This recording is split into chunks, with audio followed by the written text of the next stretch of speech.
So everyone likes a top 10 list, so I thought we'd go through the top 10 EU laws that I could find that are affect your probably everyday life that are a great benefit to you. So let's go through them.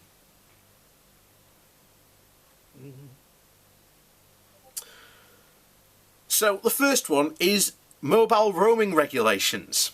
Without EU rules on roaming charges, Brits could get stung by phone companies while abroad. Something to mull over as you Instagram on the beach this summer. So the Transfers of Undertakings Directive. So this is peoples whose employer changes after a merger, takeover or acquisition are protected by EU law. Red tape slashing Brexiteers, on the other hand, on the side of big businesses, would probably try to attempt to water down or remove this kind of employee protection after Brexit.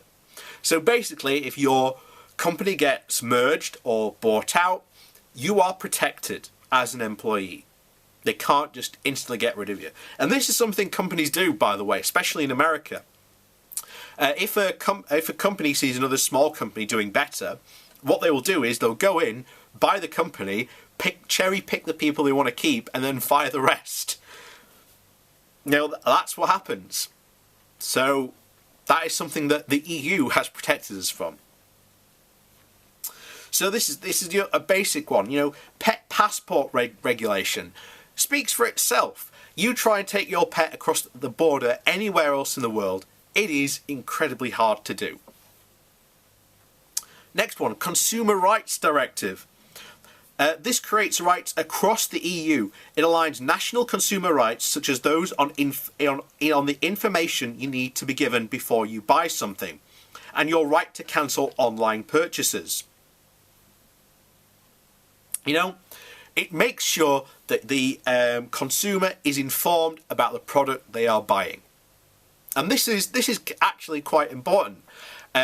Consumers should have every single right to know exactly what it is they're buying and what goes into making their product, compared to, say, in the US, where labelling of a product is seen as denying consumer freedoms, because that's how it's sold in the US. Driving Licence Directive. Basically pure and simple. So this is a quote directly from the directive.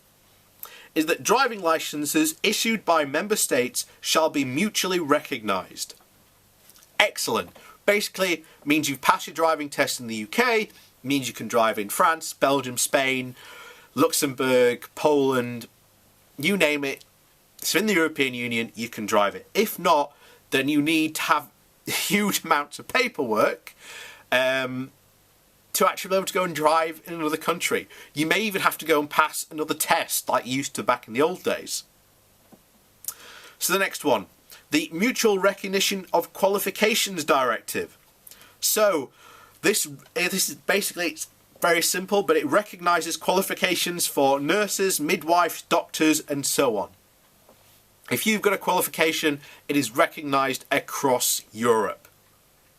And by leaving the European Union, just mentioning, the doctors, nurses and so on, we are closing off our NHS to those people. A potential huge pool of talent, and we're closing off our NHS to it. And we've already got a shortage of doctors. So we need to be able to be in the European Union and that directive to be able to get doctors from other countries to come work here. So, flight compensation regulation. So, quite simple.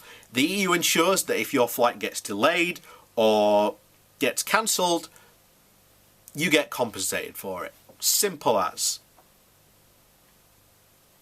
Citizens' Rights Directive. Pretty simple. This is all the one we know and love. It ensures that the fundamental rights for us to move freely within the EU while limiting the burden that this also may cause. Simple as possible.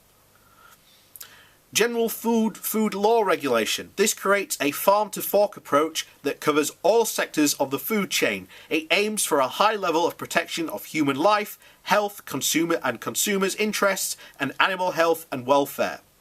It also protects us from food scares as well. So think about that. And then this is another one, but this is the Consular Protection Directive.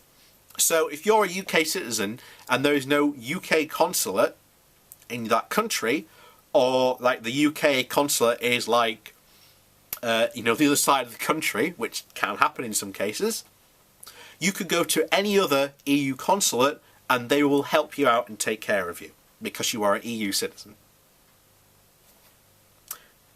And I've got to ask, guys, Brexiteers talk about, we're being oppressed by the evil EU. What of those that I have talked about is so oppressive? Because remember, when we leave, all those gone.